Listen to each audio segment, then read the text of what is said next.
Salam jumpa pemirsa, bagaimana kabar Anda hari ini? Saya Riza Hairunisa, selama 24 menit ke depan akan kembali menemani Anda menyaksikan program Daai Mata Hati, menghadirkan beragam liputan tentang nilai-nilai kehidupan, mengajak pemirsa untuk memaknai kehidupan dan melihat sekitar kita dengan mata hati. Berikut kisah-kisah menarik yang akan kami sajikan untuk hari ini. Acara pendewasaan bagi siswa Sekolah Cinta Kasih Seci. Menanam terumbu karang di Pulau Pramuka. Setiap orang akan beranjak dewasa, tanpa terkecuali siswa-siswi Sekolah Cinta Kasih Seci Cengkareng yang ikut melakukan kegiatan pendewasaan untuk bekal mereka nanti di masa depan dalam menapaki kehidupan. Berikut liputannya.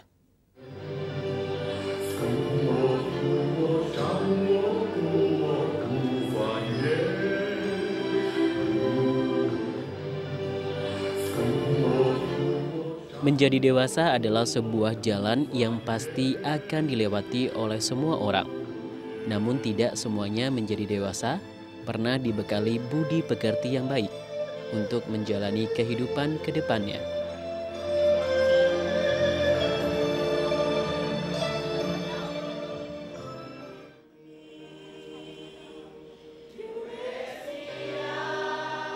Oleh karena itu, Sekolah Cinta Kasih Seci Cengkareng mengadakan acara pendewasaan yang diikuti oleh siswa-siswi tingkat akhir dari jenjang SD, SMP, SMA, serta SMK Cinta Kasih.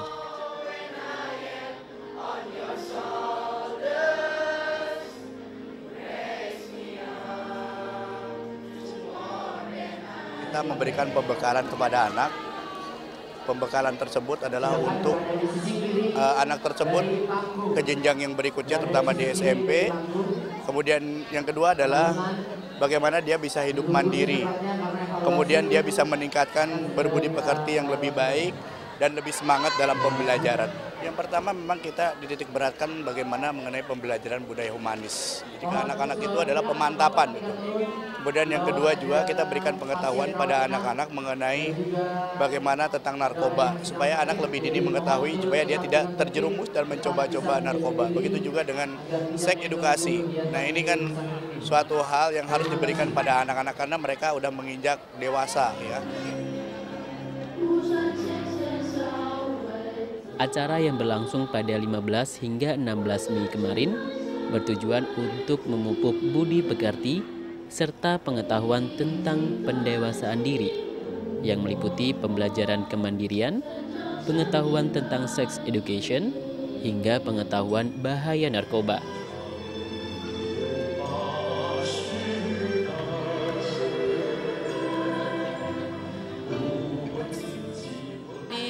Acara pendewasaan ini pertama materi sex education. Saya itu diberi pengarahan tentang apa itu sebenarnya seks, apa itu yang dimaksud seks, penggunaan seks yang benar itu seperti apa, hubungan seks yang baik itu gimana, terus diajarin bahaya tentang seks pranikah, gimana bahayanya, gimana nantinya kehidupan saya terjadi jika saya melakukan seks bebas. Di situ banyak. Terus di penyuluhan narkoba, saya diberitahu tentang bahayanya narkoba, dimulai dari rokok, terus lama-lama naik ke tingkat yang lebih tinggi. Mulainya kita diberi cuma-cuma, lama-lama itu jadi kebiasaan. Narkoba itu merupakan awal dari kehancuran masa depan.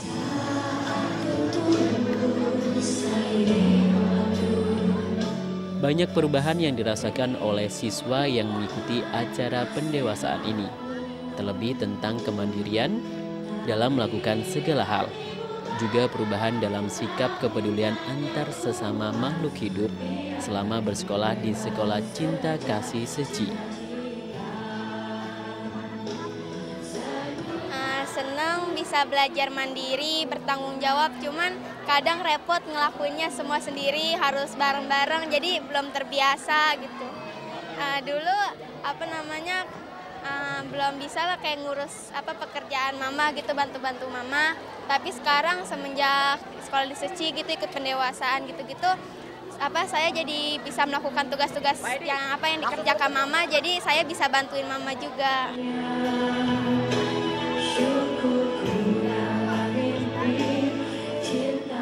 Menjadi salah satu bagian dari keluarga besar Sekolah Cinta Kasih Suci Cengkareng merupakan sebuah kebanggaan tersendiri dalam mendidik generasi muda yang memiliki rasa cinta kasih dan budi pekerti yang tinggi.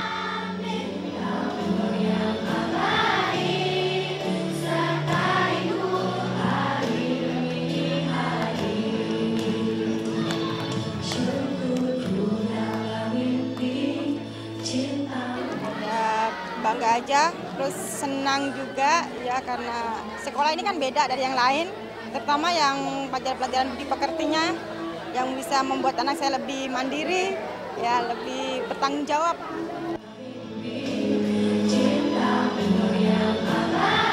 Dewasa dalam mengambil sikap serta tindakan merupakan cermin bagi siapa saja yang memiliki rasa cinta kasih. Pendewasaan merupakan bentuk pembelajaran dalam meniti kehidupan dewasa nanti, agar dapat berguna bagi diri sendiri, orang tua, serta sekitarnya. Sebagai ucapan terima kasih yang tak terhingga atas terlaksana dan berjalannya dengan baik acara pendewasaan ini. Sampah yang dibuang sembarangan ternyata tak hanya menimbulkan pencemaran, namun juga kerusakan terumbu karang. Seperti yang terjadi di Kepulauan Seribu, sampah dari hulu sungai-sungai Jakarta ataupun buangan warga setempat ternyata mengganggu pertumbuhan karang yang berada di dasar laut. Untuk melestarikan ekosistem terumbu karang di kawasan Pulau Seribu, Sabtu kemarin Bupati Kepulauan Seribu serta perwakilan Kementerian Kelautan dan Perikanan melakukan penanaman terumbu karang kembali untuk menyelamatkan ekosistem karang yang terancam di kawasan Kepulauan Seribu akibat sampah.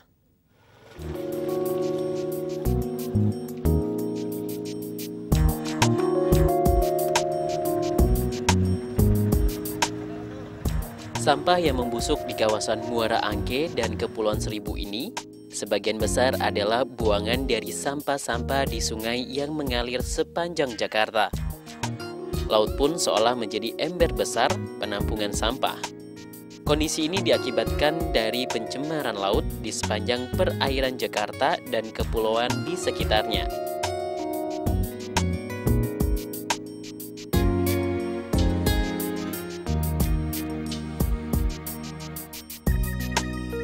Sampah laut juga terdampar hingga ke Kepulauan Seribu. Akibatnya, banyak terumbu karang di kawasan Taman Nasional Kepulauan Seribu rusak.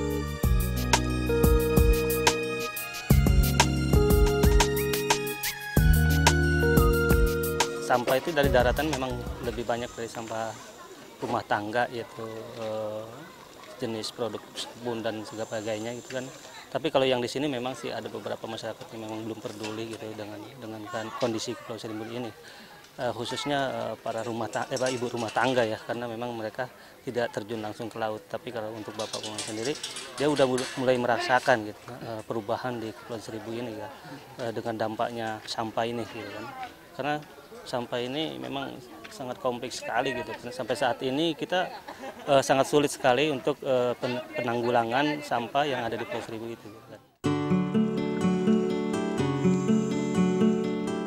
Terumbu karang memiliki fungsi yang utama, yaitu sebagai rumah bagi banyak jenis makhluk hidup di laut, serta sebagai penahan dan pemecah energi gelombang, sehingga dapat mencegah terjadinya abrasi.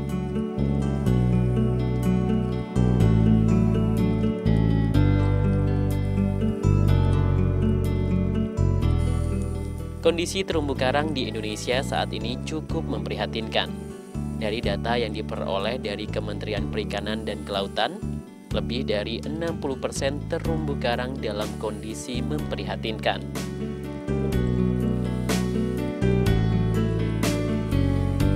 Ya tentu komitmen kita tinggi lah untuk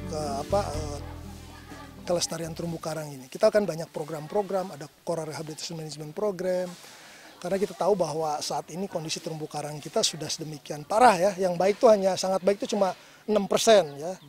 Yang sudah rusak mungkin di atas 60% gitu ya dari data terakhir yang dirilis oleh LIPI. Tentu kalau kita berbicara tentang ini, ya, tentang kondisi saat ini, kita diperlukan ada suatu gerakan massal untuk penyelamatan terumbu karang. Ya. Salah satunya yang penting adalah pertama tentu awareness, ya. Kepedulian dari masyarakat terhadap terumbu karang. Mungkin saat ini masyarakat tidak ingin merusak, tapi karena tidak tahu fungsi terumbu karang, kan, tidak mengerti apa itu terumbu karang, tidak tahu fungsi-fungsinya, nah, maka terjadilah pengerusakan, ya seperti itu. Oleh karena itu, saya kira Coral Day ini satu event yang harus kita kembangkan, ya, agar nanti awareness masyarakat semua lapisan terhadap terumbu karang makin meningkat tentang peranan atau fungsi terumbu karang ini.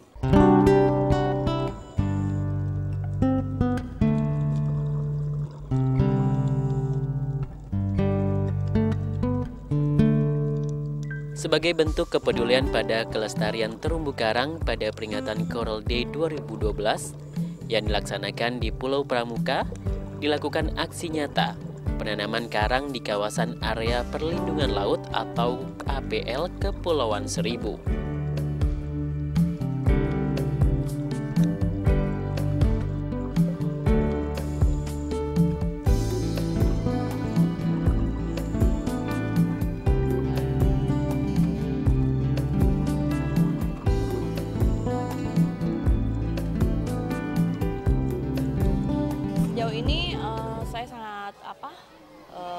Senang ya dengan apresiasi masyarakat, warga, anak-anak sekolah, terus teman-teman divers atau penyelam ya. Boleh dibilang saya senang karena mereka punya perhatian. Jadi kalau teman-teman tahu divers yang jadi volunteer itu ada yang berasal dari Bali, ada yang berasal dari Jogja dan Semarang, dan mereka kesini dengan biaya sendiri gitu ya. Buat kita itu satu penghargaan.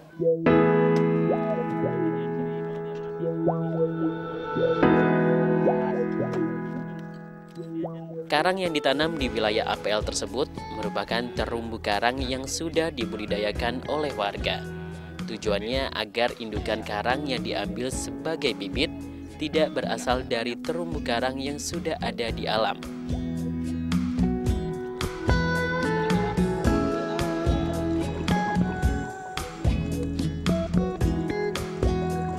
Terumbu karang sebagai salah satu ekosistem penunjang di laut mempunyai peranan penting sebagai penyeimbang ekosistem bawah laut. Jika terumbu karang ini rusak, maka dipastikan ekosistem bawah laut akan mengalami perubahan.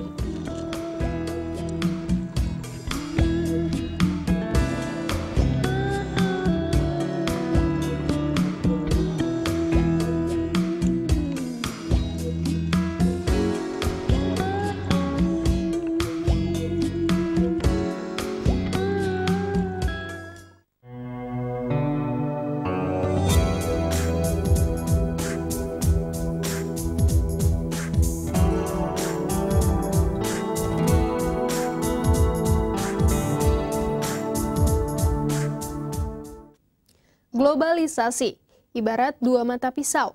Jika kita tak siap mental menghadapi, bisa-bisa kita melupakan identitas bangsa kita. Sejak tahun 60-an, superhero atau jagoan dari manca mulai dikenal lewat film dan bacaan. Wayang sebagai hiburan lama mulai dianggap ketinggalan zaman. Namun, bagi Wawan Gunawan, wayang yang mulai tergerus zaman bisa menjadi sarana mengenalkan Indonesia ke dunia internasional.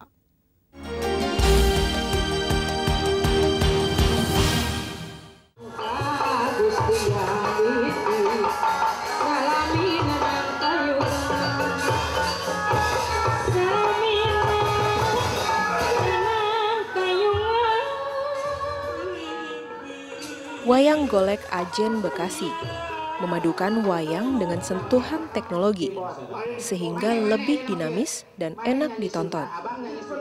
Dengan sentuhan ini, wayang kembali membuka layarnya dan berhasil melampaui zamannya.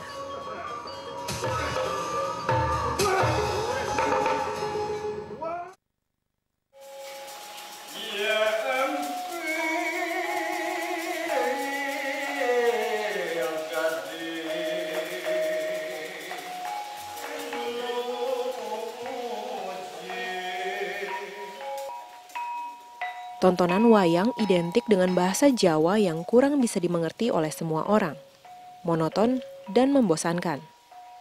Tidak mengherankan jika wayang tak lagi diminati dan nyaris mati suri. Anak muda pun enggan untuk menonton, apalagi menggelutinya. Namun, hal ini tak berlaku bagi Wawan Gunawan yang mencoba menampilkan wayang dengan corak baru. Dengan proses analisis kreatif terhadap kondisi zaman dan membaca pasar serta segmen yang terukur, Wawan berhasil membuat pertunjukan wayang menjadi kesenian yang mendunia.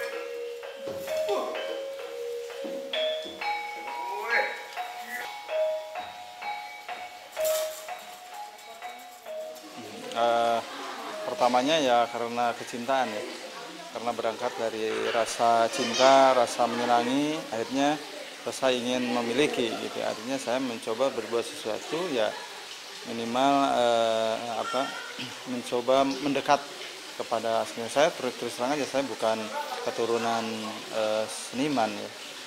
Artinya saya pertama hanya penikmat saja, suka melihat, akhirnya merasakan, mencoba, ya terjadilah seperti ini.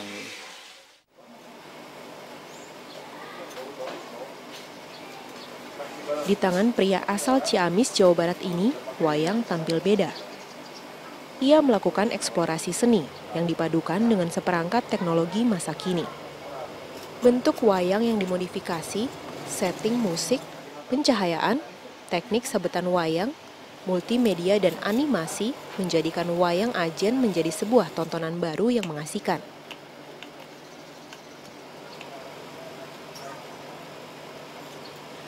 Ya saya membuat gitu karena ya sesuatu kan bisa dipelajari Mbak, bisa dipelajari. Saya mencoba ya desain bentuk-bentuk yang kira-kira sesuai dengan konsep saya ya. Akhirnya ya bisa merekrut kawan-kawan, bisa membuat wayang golek di sini, bisa mendesain wayang di sini, dan ya akhirnya kita karena setiap hari bergelut dengan wayang ya otomatis gitu ya, ya bisa membuat di sini gitu Mbak. Seperti yang mungkin Mbak bisa lihat sendiri, banyak produk-produk wayang golek yang dibuat di sini. Gitu. Wah, kenapa nih teh?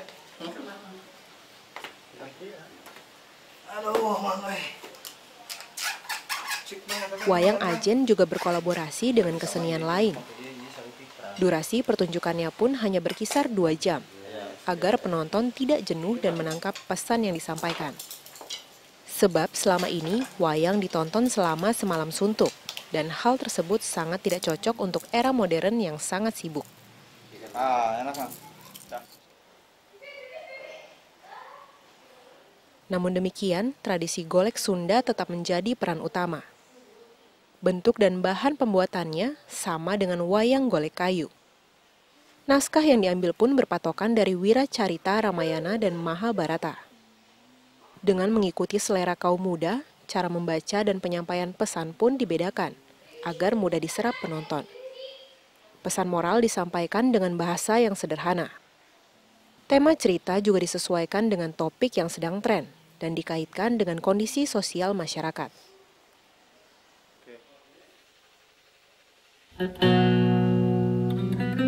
Pada awalnya tidak sedikit pro dan kontra terjadi ketika Wawan pertama kali meluncurkan wayang golek Ajen pada tahun 1999 silam. Kala itu, wayang Ajen dituduh keluar pakem dan tidak bisa disebut sebagai wayang. Namun hal tersebut tidak menggoyahkan tekad dan semangat Wawan untuk terus memperkenalkan budaya yang syarat nilai dan membawanya pentas di santero negara. Artinya memang pakem tetap dipelihara, dihiraukan, tapi kreativitas, tradisi, aktualisasi berkembang, gitu. Kreativitas berkembang terus. Konsep dasarnya tetap dari tradisi, pakem gitu kan itu. Ya sekarang alhamdulillah Mbak, dalam proses bentangan waktu ya, dari 99 sampai ke sekarang 2011 ini kan sudah lumayan 12 tahun, kita sudah mempunyai pasar tersendiri, bahkan ya alhamdulillah tidak hanya saja di dalam negeri ya, kita sudah menjajaki ke berbagai pelosok ya, artinya ke Eropa, Asia, dan ya berbagai negara ya telah dikunjungi oleh pertunjukan wayang Ajen itu.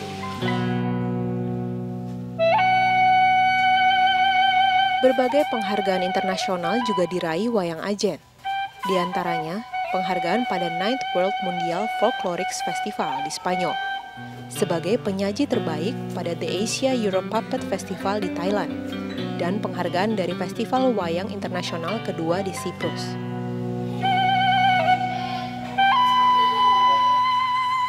Yang saya sangat konsen kepada wayang pertunjukan wayang Ajen ini, karena konsep di wayang Ajen ini artinya ada saling menghargai. Ajen itu artinya menghargai, saling gitu. Siapa saja saling menghargai, kita sedalang menghargai, penonton juga sama saling menghargai. Menghargai apa? Saling menghargai. Konsep dasarnya itu saling menghargai. Nah, terus yang paling saya suka dalam berkesenian ini yaitu dalam penyampaian pesan moral. Apalagi kita dalam ikut mencoba program pemerintah dalam program pengembangan watak dan jati diri bangsa yang berkarakter, artinya karakter yang berbudaya. Bagaimana gitu, anak muda sekarang punya karakter yang berbudaya, yang Indonesia gitu.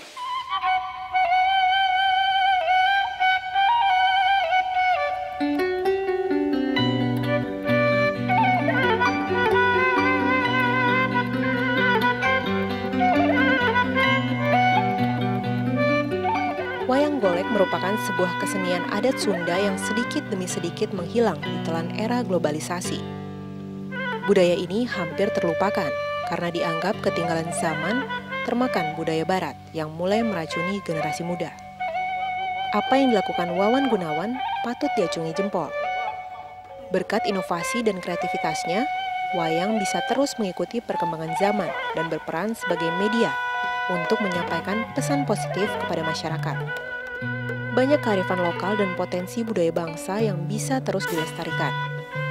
Ini menjadi kesempatan baik bagi Indonesia untuk mengenalkan beragam budayanya, tak terkecuali wayang untuk tampil di panggung dunia.